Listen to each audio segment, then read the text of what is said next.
welcome. We're very excited to be here. We're very blessed to be able to go on the trip. We are the students that were able to go to Romania. We are missing one tonight, unfortunately, and that's Adam.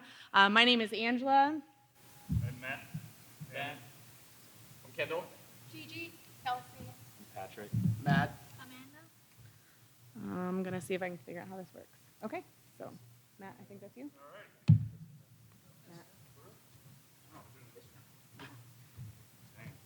Pressure, huh? All righty, let's see if this works. Okay, so to start off, I would like to talk about the course objectives. Now I realize we've kind of touched on that already, but I'm gonna do it anyway. So the purpose of this course was to introduce a group of business students to the economies in transition in Eastern Europe. At present, the Central and Eastern European regions offer an abundance of exciting opportunities.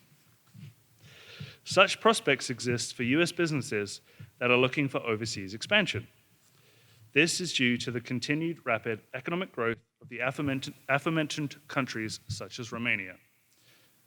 The majority of the Central and Eastern European markets are under European Union regulation. As such, they are considered to be lower risk areas for foreign investment. So, next slide. Oh, I have it. How do I do it? There it is. All righty. So Romania is known for a number of things, though perhaps none more so than Transylvania, the home of Dracula. Now this guy on the right is actually Vlad Tepes, or Vlad the Impaler, who the story was based upon. Romania is also home to Nadia Comaneci, 5-time Olympic gold medalist and the first gymnast to receive a perfect score. Other famous individuals such as George Enescu, the composer, and Eugene Ionesco, the playwright, also had their roots in Romania. Finally, there is the Palace of the Parliament, which was shown earlier. Built for Nicolae Ceausescu, it is the second largest government building in the world.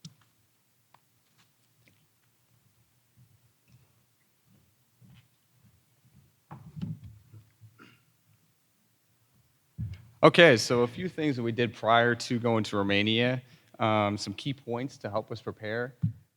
As Professor Adolph mentioned, there were some guest speakers that came into our class and gave us a little bit more of a background on Romania. I know he mentioned the names specifically, but they're very, very important to us, so we kind of want to reiterate them.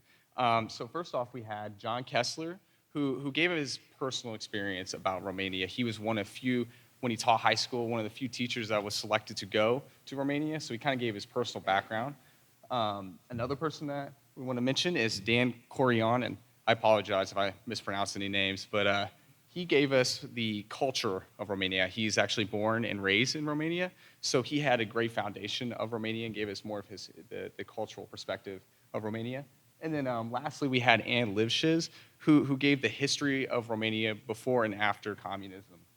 And then, of course, during our time of taking D490 before going to Romania, we learned about the cultural and economic perspectives of Romania. And then one of the basic phrases that was very, very reiterated in our class was mulțumesc. So we're going to go ahead and see if you guys can do it. It's mulțumesc. Repeat after me, mulțumesc. Okay, that wasn't very good. Let's do it again. Mulțumesc. See, everyone's already ready. And then last thing we want to recommend for everyone going to Romania is make a checklist. So I didn't do this, so I forgot a couple things, but I recommend definitely making a checklist. The first thing, and something that Professor Kim definitely ingrained in our heads, was don't forget a passport. You're not going to get very far without one. So that's number one thing. Second off, make sure to bring notebooks as well. You're going to visit a lot of things. You're going to visit universities, and they're going to teach you a lot of things, some factual things about Romania. So you want to take notes. You want to take that away. And then another big thing is luggage, of course. And make sure you bring things such as toiletries. And when you go to a different country, and specifically Romania, you want to bring outlet adapters. And with those outlet adapters, make sure you bring items that can go up to 220 volts. Now, for those of you that don't know me, I sleep with a fan, and I didn't bring one. So within the first 30 seconds, it fried. So needless to say, I had to download an app to help me sleep at night for the first few days. So make sure you do that.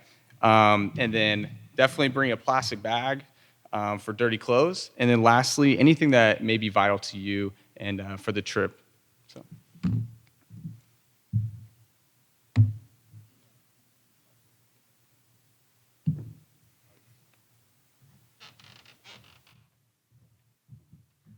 Okay, so once we actually got all of our preparation out of the way, I get to talk about one of everyone's favorite aspects of the trip, which was some of the very interesting food we got to eat.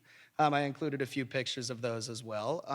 So I included a few authentic Romanian staples, and then I have one picture up there that's just kind of a personal favorite of mine. So in the top of the screen on the right side, the plate up there has a little yellow ball-shaped thing that I took a bite out of before I took that picture. That's called polenta. It was a staple of several of the meals that we had. It's traditionally served with a couple different things. I had it with cabbage rolls, for example, and it's served with plates of meat a lot and something like that. And speaking of meat, that was another staple we had throughout the entire week, which was fine with me. You can see that in the bottom right picture. That's sausage on that plate. We had that throughout the week. It was very good. So if you guys are vegetarians, you might want to think about going to a different spot. But the sausage was very good, and the first night we were there, we literally went to a restaurant where the whole meal was just a big plate of meats. So it's definitely something to prepare for. Once you finish the big plate of meat, there is a couple different dessert options that you could have. I have one of them on the left side of the screen. That's called papanasi. Roughly translated, they are cheese donuts that are covered in jam. It sounds weird, but it's actually very, very good. It was unlike anything else I've ever had here or anywhere else, and I definitely recommend it. And then outside of those traditional Romanian dishes, we also branched out a little bit and had some meals that weren't, specific to Romania, but still very, very interesting and unique compared to what we usually would have here in the United States. One picture that I included is in the bottom middle part of the screen there. That was an octopus. I don't know if any of you guys would have interest in trying something like that, but it was one of the most interesting things I've ever tasted, and I really, really enjoyed it myself, and I'd highly recommend, branching out. You get a little taste of the culture once you do something like that. And then outside of that, we had a couple of very authentic Romanian meals at one point. We went to a restaurant that was called Chiaro cu Bere. I apologize if I butchered the pronunciation there, but that was the most authentic Romanian meal that we had. We had local delicacies that ranged from pork legs to cow intestines and everything in between. And as interesting as some of those sound, they were all very, very interesting and really gave us a good idea of some of the culture we would come to expect for the rest of the trip.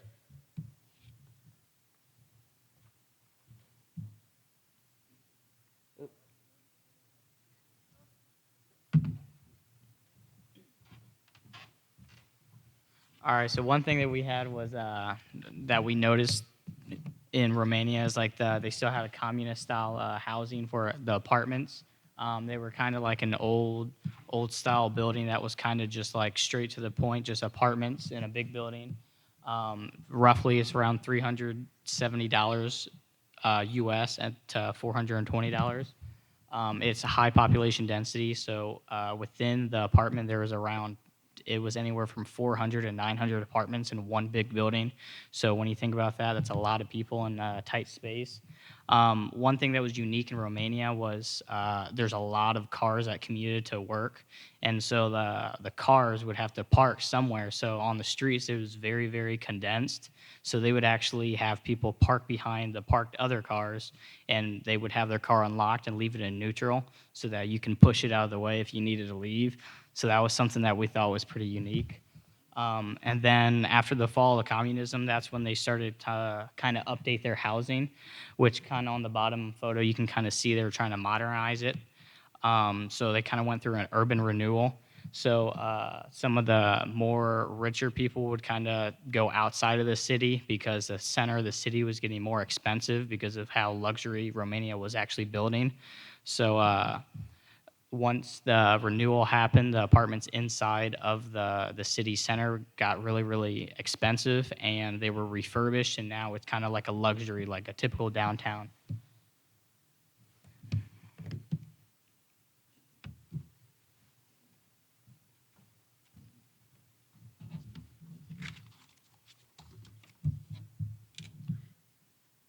So I find it very interesting to learn and research about how cultural aspects influence business practices of a country. So Romanians consider themselves as very professional partners in the business world. Meetings or need to be formal and serious. Many of them spend at least several years study abroad, so they clearly understand how the world does business. They understand international business practices and also respect the cultures, which I consider one of the most powerful strengths of Romanians. There's a merge of traditional and modern ethics in doing business in Romania. So, if you want to study and Romanians consider punctuality as a way to show your credibility. So, if you want to study or do business in Romania, punctuality is a must.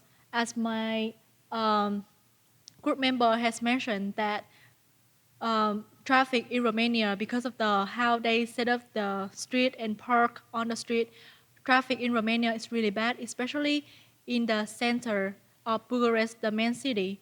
So do plan ahead of time if you have any business meeting, formal meeting, or just informal meeting. Punctuality is a must. So I want to say it like twice or three times. Or you lose nothing but gain more in the partnership, relationship, maybe friendship, or anything that you try to gain uh, from your partner. And business meetings in Romania are always conducted in a uh, very professional way. So interrupting a presenter during their speech are not allowed, unless that they stated the otherwise at the beginning. But this case is very rare. So they want you to wait until they finish their speech that you can ask question, because they want you to have like clear understanding about their topic, their idea, and the whole presentation before you can discuss about it. So usually, they will always provide you with necessary things to take note and for your convenience, like pen, notepad, water, coffee, before they begin their presentation. And so to prevent interrupt their conversation or their speech and help you to take note the question down and wait until they finish their speech. Gift giving is a way to show hospitality and professionalism in doing business in Romania. So they always give you something to bring back home when you go to a business meeting or the first meeting. So do plan to bring something to show your hospitality also. Especially if you're foreigner, you come to Romania, they always give you something. So to avoid being like feels a little bit guilty because they will treat you so nice. Do bring something to show that you value this relationship. And flowers are also considered appropriate gift in Romania, and gift should not be expensive and will be opened immediately after receipt because Romanians have been through a hard period of bribery and corruption, so they kind of afraid of expensive gift. Just wanted to be mindful about that. And another fascinating element of Romanian culture that impact how they operate um, is that the gender equality is so well ingrained in the society. There's a extreme equality between men and women in the society and also in the labor market that my group member will talk about it later, but there's no difference in the respect or in the value they treat women and men in Romania. So while we there, they celebrated a holiday that we found really interesting, meaningful, and beautiful called Matisor. So on this holiday, it's usually like the first day of March. The man will give woman, his respective woman, a bracelet that make with white and red threads to show his respect and show his love to the woman. So when we're there, every woman on the street wearing the bracelet or maybe a pin on their shirt, it's really beautiful. That to see that women are valued and respected in a culture.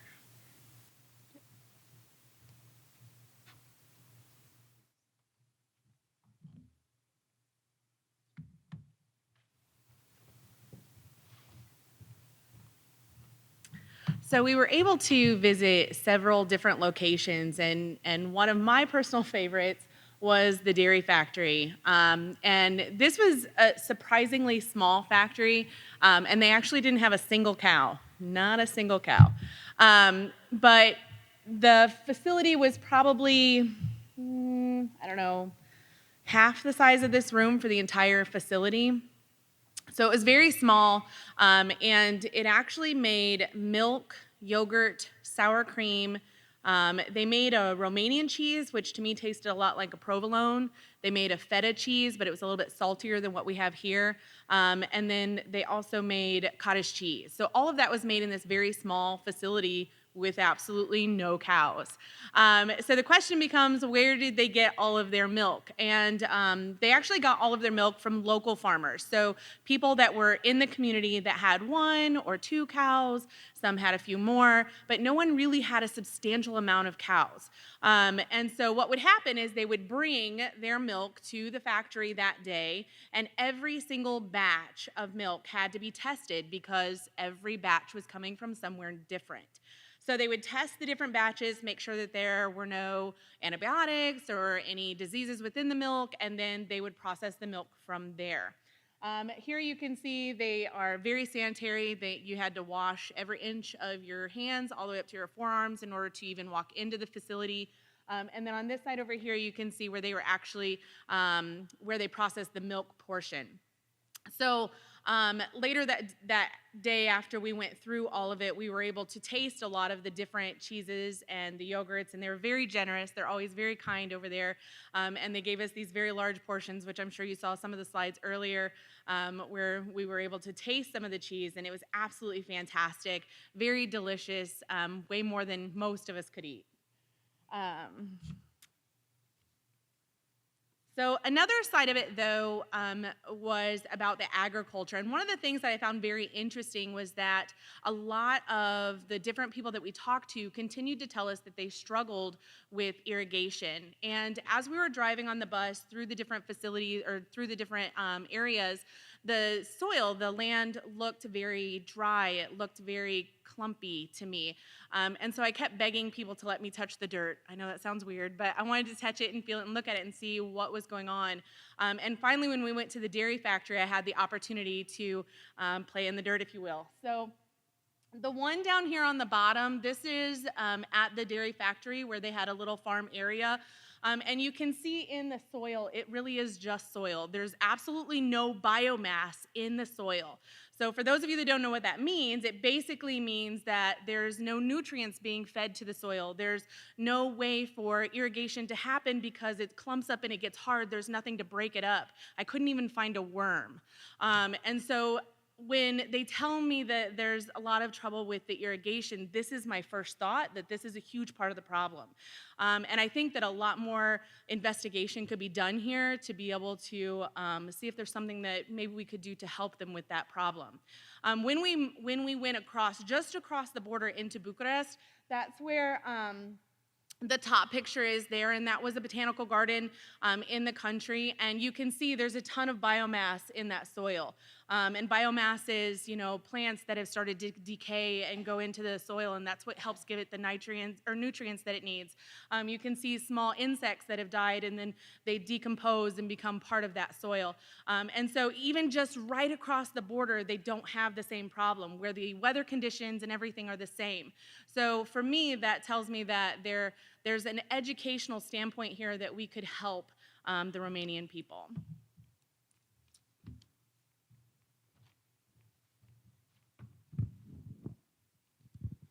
Okay, one of the companies that we visited was called Electro Tell. They were in a town called Alexandria, which is about an hour and a half, 2 hours outside of Bucharest, which is the capital and largest city. And Electro Tell, what they do, they're a low and medium voltage panel and switchgear manufacturer. And the picture to the right is an example of what they make.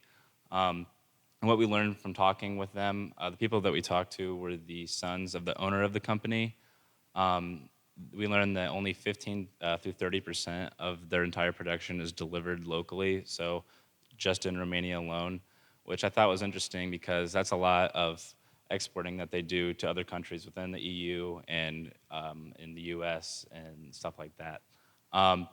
They also mentioned that they're one of the most up-to-date factories in all of Europe, which we thought was very interesting. And even taking a tour, we even saw that this could very well be.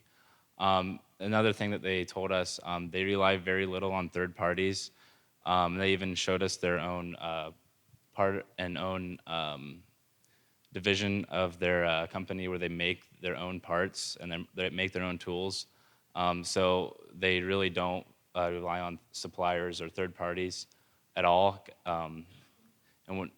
Through talking with them, they said they find difficulty hiring workers just because either Romanian people do not want to become electricians, which they need, or they aren't skilled enough to do the labor. They also told us that they generally avoid working in the U.S. just because of contracts. They said it's a lot easier to work with other European countries, countries within the EU. It's just a lot simpler way of business. And then back to them not relying on third parties. They advise foreign firms that are looking to start up in Romania to avoid manufacturing because middlemen take the profits. This goes along with why they don't rely on third parties as suppliers.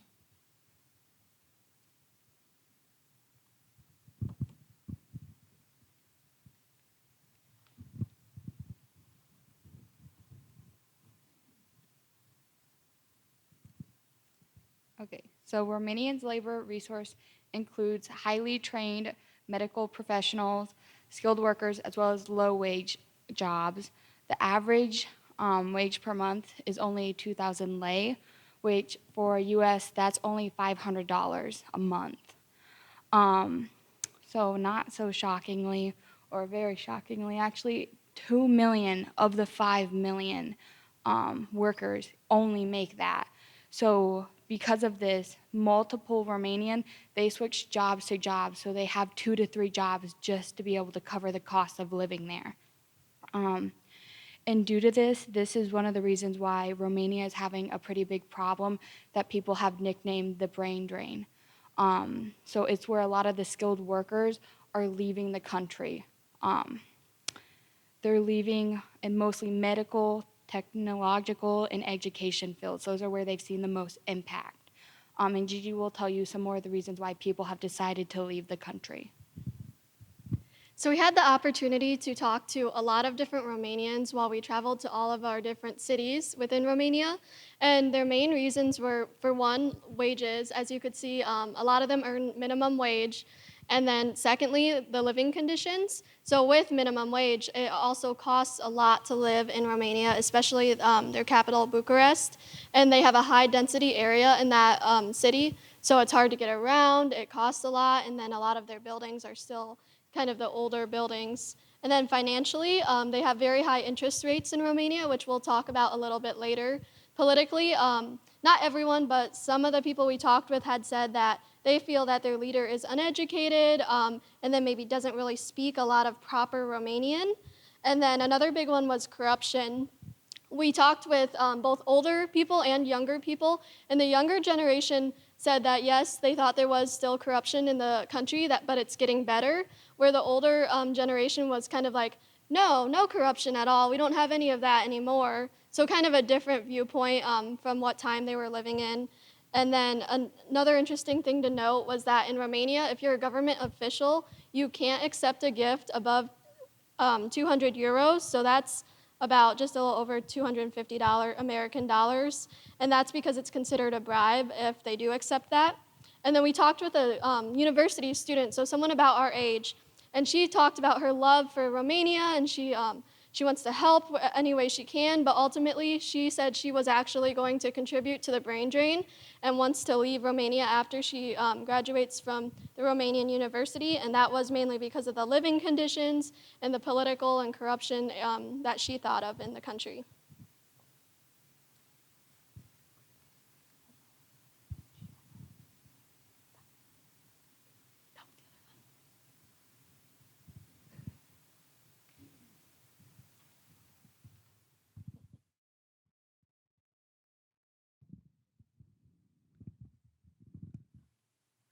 So we also got to go to a facility that specialized in research and development.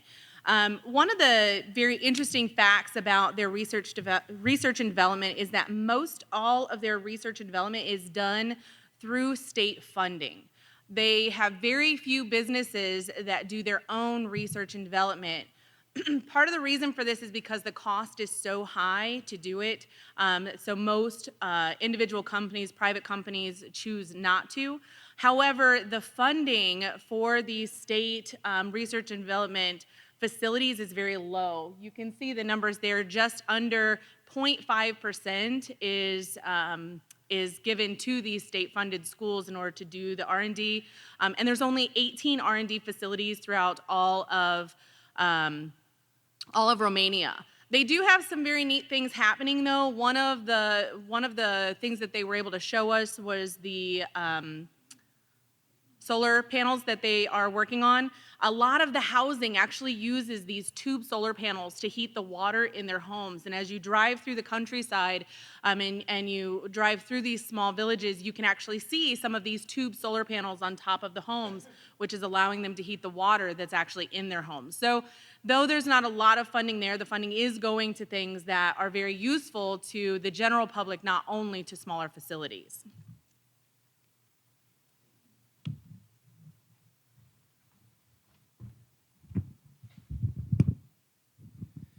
Okay, whenever we went and talked to a couple of the university officials and government officials around Romania, we asked them what kind of business would they like to see come to Romania, what do they need? And all of them said the IT and communications business. The IT and communications industry is the most desired industry in all of Romania. It is also the fastest growing, as it's seeing a yearly 9% growth in the last 5 to 10 years. And many companies have already started to invest in Romania. Companies like Amazon, IBM, and Oracle have already began starting R&D projects in Romania. And this is very beneficial to small businesses as well, as they can take note of what these big companies are doing. And Romania is a great spot for IT and communications companies just because they're so technologically advanced. They actually have the second highest average internet speed of all of the EU. And they also have very skilled engineers. And a problem that they have with this is what Kelsey and Gigi referred to earlier as the brain drain. A lot of these engineers are getting trained in Romania, but they're leaving to go have better opportunities elsewhere. But the engineers that they do have stay, they are very well trained in IT and C. And then they also hold a lot of events and seminars that help potential investors. They have a lot of tech weeks and tech seminars, stuff like that, that help small businesses and startups get their name out there and help investors and venture capitalists potentially invest in their company to start their business in Romania.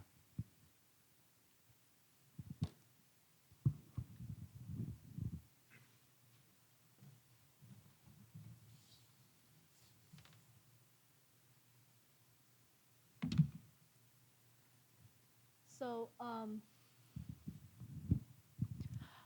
Romania service industry makes up roughly 62.6% of the economy GDP of Romania as of 2017.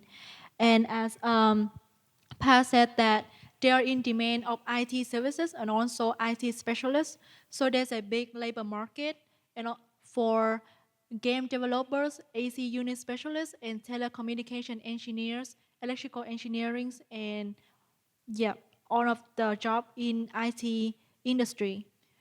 And also another big sector of services of Romania is consulting services because many international companies come many international companies come to Romania to do business because of the efficient staff policy and also for the tax regulation.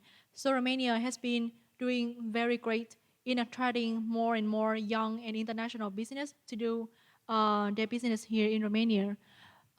Therefore, there's a big growing market for the consulting business industry. Local and international companies are in need of business services like risk management, tax auditing, financial analysts, and also tax compliance, especially with international business. So there are a growing labor market in finance, actuarial science, statistics, auditing, and accounting.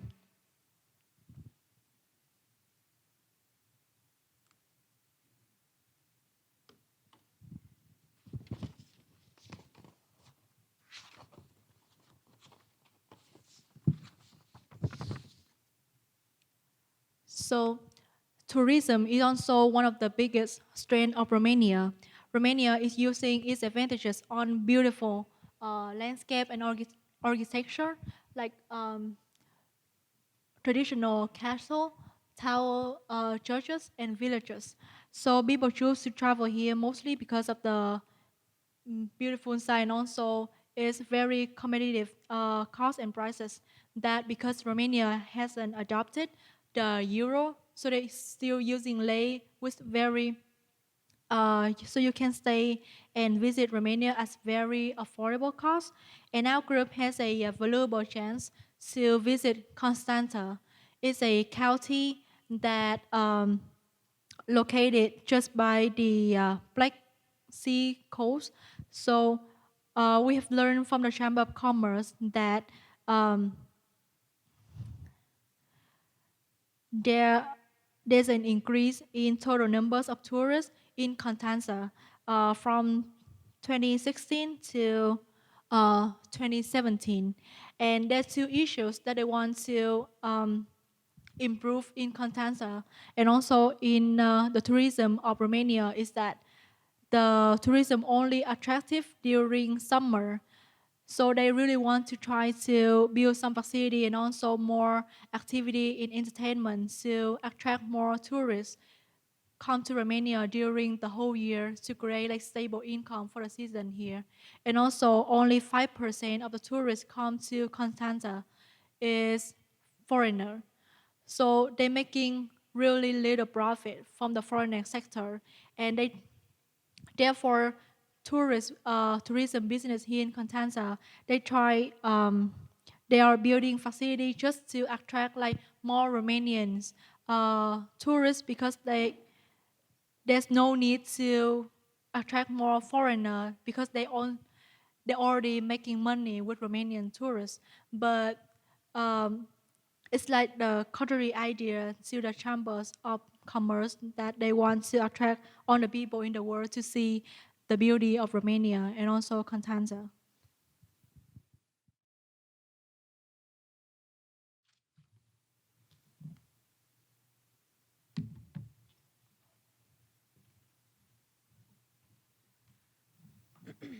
So part of what we wanted to do on this trip was we really wanted to give people an idea of what is it actually going to start, what is it going to take to start a company in Romania. So the sheet that you see here gives you all of the different steps that you're going to have to take in order to start a business in Romania. And of course, the very first step is to have a business plan, which you need that here as well. And then next, you want to make sure that you talk to the U.S. Embassy because any questions that you have, they're going to be able to answer all of those questions. So it's a vital first step for you to take. As you go through the process, you apply for your license. The cost to start a business that's already standing, so if you already have a building to utilize, you already have everything, you just want to say, okay, I'm going to open up my yarn business, right? The cost is only $38. So it's very inexpensive to start a business that's already got a building standing. Now, as we start looking at having to actually build a building and construct a warehouse, those kind of things, the costs do go up, and there's a lot more involved. The process is going to take you about a year to start a building from scratch. And one of the important things that you need to know about Romania when you are building a building is that they do have a lot of earthquakes. And those earthquakes are comparable to what we have in California. So building a building, you are going to have to make sure that it can withstand all of those earthquakes. So here you can see these are all the different permits that you're going to need and the costs associated, as well as any inspections that you're going to need through that process. And then, of course, finally, we always want to know what that final cost is, and you can see that right down here on the bottom, just over $10,000, which if you think about that number and you think, oh gosh, $10,000, that's a lot of money, but if you really think about it in the United States, what's it going to cost to get all the permits and to have all the inspections done to build a building? It's a lot more than $10,000. So realistically, you're looking at a pretty low cost. The cost does go up when we have to talk about adding in the electricity. And part of the reason for that is because Romania has a lot of farmland. And within that farmland, there's not a lot of electricity already run. So in order to build a building on a new piece of land, you actually have to buy a piece of easement that will be used to bring in the electricity. And so the cost to bring in that electricity is a little over $46,000. But again, if you think about that in terms of here in the United States, if you actually had to put up light poles and have the electric company come out, put all the electricity coming to your facility, the cost again is going to be much more than $46,000. So overall, to start a business in Romania, you're looking about 1 year to actually build a building itself.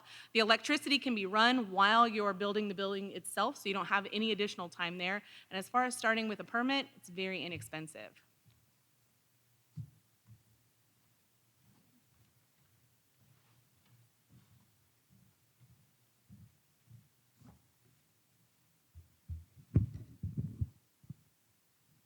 All right, so in Romania, we had to switch our money over, obviously, from dollars. In Romania, they have what we would refer to as a dollar, they call leu. Then what we would call dollars would be lei. So we always called it lei, but if you're talking about one, it's actually leu. It's also sometimes referred to as RON, so there's all these different terminologies that you can be looking out for. But so when we exchanged our money, 1 leu was 24 cents. So when we changed our money over for $1, we got, 4. So we got more money. The leu has been stable in the market. Currently, though, they're striving to switch from the leu to the euro because, as you guys may know, they are part of the EU. But in order to do this, they do have to meet certain criteria that the EU set for them. So one of those is price stability. That means that their inflation rate is not more than 1.5% points above the top 3 best performing members of the EU. They also have to be sound and sustainable public financials, meaning their debt is not more than 60% of their GDP. Their exchange rate also needs to be stable, meaning their exchange rate deviation not more than 50% from the central rate. And then their convergence and long-term interest rates, meaning that their long-term interest rate is not more than 2% points above, again, the top 3 best performing members of the EU. They actually were really close to meeting this in 2017. They just missed it by 1 category, which was the interest rates. As we have mentioned earlier on the slides, their interest rates are just really high. It's something that they are working on. It was something that many people told us when we went to Electro Tell. One of the guys actually used to be a banker, and it was a conversation he had to us about like why he got out of banking and how the interest rates fell into that. So it was a common theme when we were over there that we heard. However, they are still striving for it. So their new goal is to meet it by 2024, is to have that all switched over.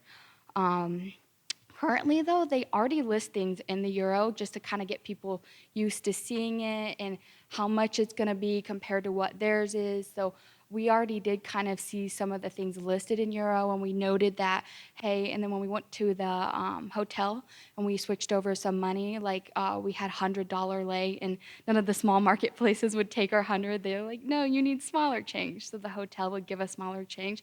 They would ask us, would you like this in lei or euro? Because some places, they do take the euro. So they did ask us for that as well.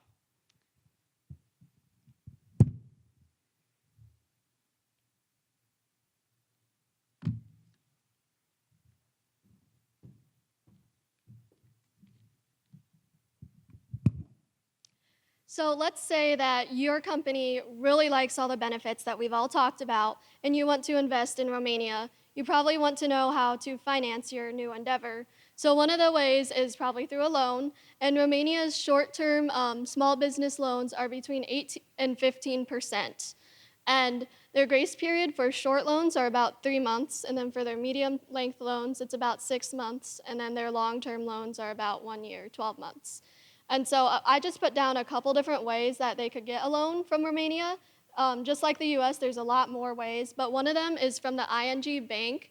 It's a business credit card, and the ING Bank is one of the largest banks in Romania and has a AA rating from the Standard & Poor's.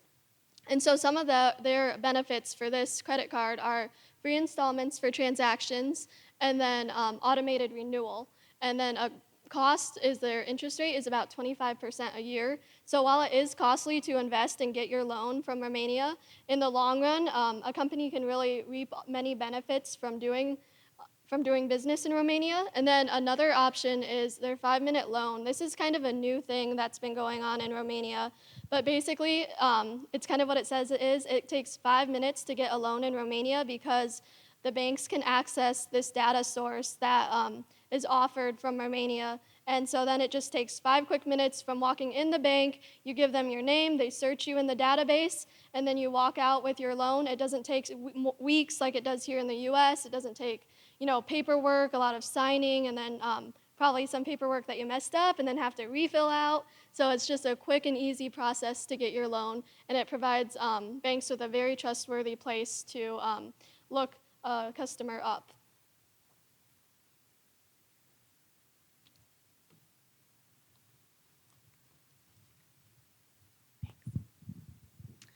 So, exporting to and from Romania is always a big question when we talk about trying to start a new business or even trying to do business in Romania, and we thought that it was important to touch on this. So, exporting from Romania, one of the biggest benefits to being in Romania in the first place is the fact that it's in the EU. So you have very low cost to construct a building, you have pretty low cost to bring in electricity, and then you have the very low cost of starting business in the first place. Add to that, being a part of the EU means that you have very free trade within European countries. Some of the main exports that they do have in Romania is the machinery and equipment, textiles and footwear, metals and metal products. They have a lot of raw materials. And then we also have chemicals. So Romania does have a border right there on the Black Sea, and that border is home to some very vast shipyards. Those shipyards include 2 dry docks. So as you're trying to export from Romania, and you'll see here in a minute as we try to import to Romania, being able to have easy access to the country as a whole is going to make it very simple to do business. Those dry docks also mean that should any of your ships have any trouble once they get there, there is the ability to repair them right there on site. As we look at importing into Romania, even if you're not interested in going to Romania and setting up a facility, there's still a whole area of business that you can still conduct in Romania by exporting to Romania. Some of the things that they are looking for people to import to Romania is going to be, again, machinery and equipment. They are looking for fuels, chemicals, textiles especially. One of the biggest things that we saw walking around is fashion is huge. Just like my 13-year-old who absolutely loves his iPhone, right? They always want the new and the greatest and latest. And Romania is in a very unique position as their emerging economy is coming into its own. And they want to see all of the new, the latest, the greatest, the IT, the fashion. Those things are very important to them. And then they're also looking for agricultural products. Like we talked about earlier, they're in a position right now where they're struggling. Their agriculture actually went from, they were providing 18% of their own agriculture, and it's down to 1%. It's a huge drop. So a lot of import is there.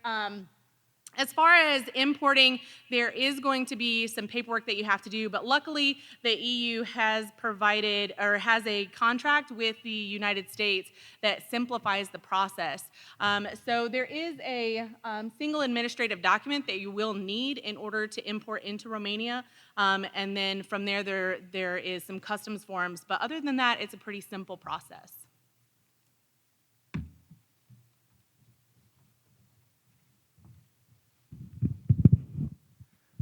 Okay, so to conclude our presentation, we highly encourage investors to start a business in Romania. With the only pitfall being high interest rates, investors can seek a multitude of benefits, including with it being such a developing and strong economy, high rewards. So on behalf of the students and the faculty, we'd like to thank each and every business that allowed us to go on this trip. We'd like to thank the dean, of course, the Dormer School of Business, for allowing us to go on this trip as well. We would like to thank all the universities across Romania, and specifically the universities that we visited, and gave us more of the factual perspective of Romania. And of course, we'd like to specifically thank Andrea, and Adriana, who was with us since the beginning and took us step by step through Romania and showed us really the country and what it was about. So, and of course, we would like to thank each and every one of you for attending our presentation. Thank you.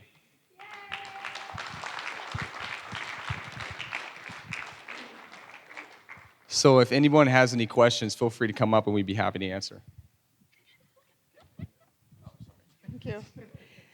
So I'm going to kick it off with the first question, and actually we can, we can just keep you seated, and then if anybody just raise your hand or whatever, if certain people want to say something. My first question is just what did you have that was not expected? Maybe what you expected, but things that might have surprised you, and then also more broadly, just what kinds of things do you think that you got out of this? The combination between the class and also the travel abroad. It could be in either one of those things or both, but if anybody has thoughts they want to share, I would love to hear. Anybody want to be brave?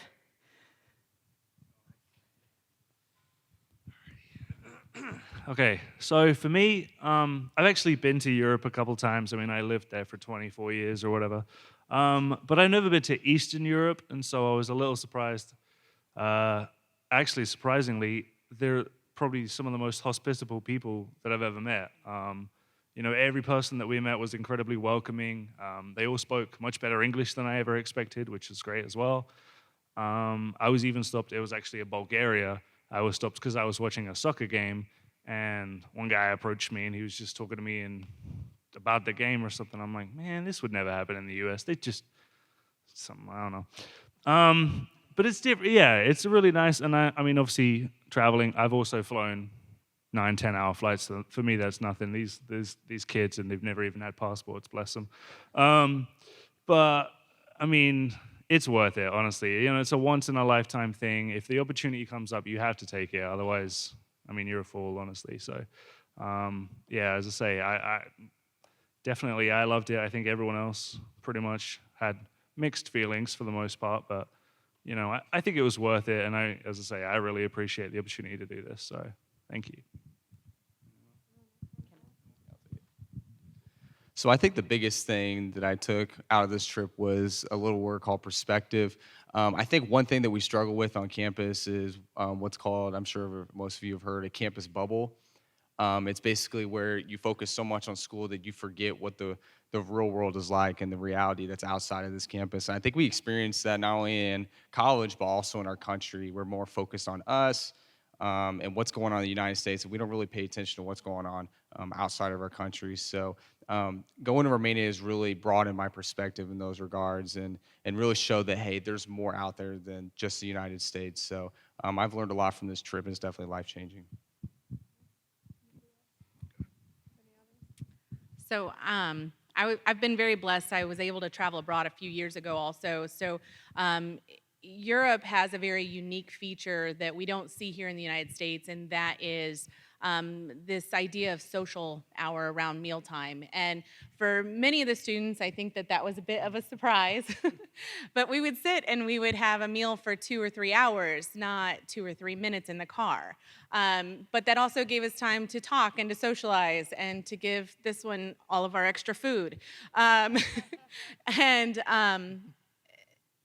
we were very blessed that the electric company that we went to, the owners were actually able to come to the meal with us. And not only did they eat the meal with us and break bread with us, but they shared their thoughts and their ideas and their hopes for the future all at the same time. And so you walked away from that experience with more than, wow, this is a really cool superconductor, to, hey, this is a really great guy that runs this facility, and I feel like if I ever came to Romania, I could probably stay on his couch.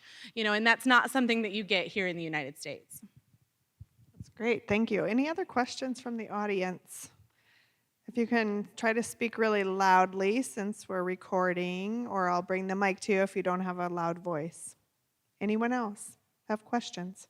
I'm sure the faculty have some questions.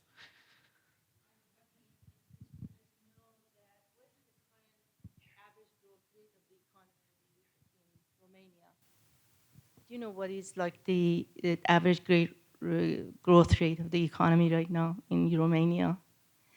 And also, just recently, Europe's economy, European Union has slowed down somewhat.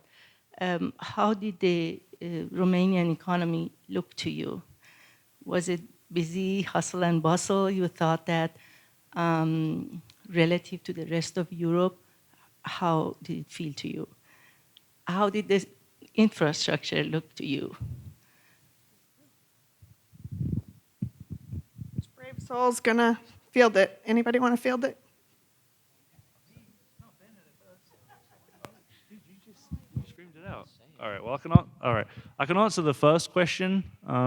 Relatively speaking, I think in the last 2 or 3 years, it's been about 6 or 7% economic growth rate, which is certainly more, I think, on average than the rest of the EU. I don't remember exactly every other country, but I think it's certainly one of the fastest growing economies within the European Union. So. As for the infrastructure, they certainly have the desire for growth. They constantly were telling us that they want more IT, and though they currently don't have a ton, they do have plans in place in order to facilitate that. So they actually are opening a new school of information technology to bring the education to the people of Romania. They also have started working with some of the grade schools and the middle schools in order to continue to facilitate that education from a younger level. As for things like the electricity, obviously, there's not electricity all the way out in the middle of the country where there's all the farmland, but again, as facilities move in, as companies move in, and they help pull that electricity through the country, you're gonna see more and more of that. So the infrastructure is coming along. Any other questions? Some of you have to have a question. Some students also who are here for extra credit are in an econ class right now. Think about your question you're going to ask next. I'm not taking any classes here, but just curious, as a group, maybe a couple of you can speak to this. What was the number one challenge that you think you faced as a group of students coming into country like that? A couple of you could speak to that. It'd be nice. So challenges to them themselves as they came in. Anybody want to speak to that? So I would say the first challenge was when we went there to go exchange our money. The second that we got our money, we were hungry. So we went to go get some food, and we couldn't say one word. So we just had to point and ask questions. So I'd say the biggest challenge is not knowing the language completely and being able to actually get what we wanted, because there was times where we pointed at something and they picked up something else, and then we're like, you know what, we'll just get it. So it's kind of one of those things that it was a challenge not being able to speak. So it's kind of knowing hand gestures and kind of doing something like that. In multimask. This was more of a challenge when we first got to our hotel. So most of us have not traveled abroad, And we go into our hotel and we think all of our lights don't work. But it turns out you have to actually put your key card into the side of kind of the wall when you first walk in. So all of us are texting each other, trying to figure out how our lights turn on. And then we finally kind of slowly started to realize, and we thought it was like kind of like a normal key card where you slide it in and then slide it back out, but you actually just have to leave it in. So that was something we all went through together. Yeah, it only takes 9 Americans to change a light bulb, so that's good. Outside of like when we first got there, I don't think the language barrier was quite as much as I thought it was going to be. A lot of the people that we were there with did speak English. What I did try to do personally, I don't think any of us really ran into a problem, but since we were in a completely different culture for 10 days, I think we all had to be mindful of not accidentally offending anybody with anything that we did. I know that's a problem in some cultures, so I don't think that's anything that we really did actually offend someone, but I definitely think we were mindful of it throughout the trip.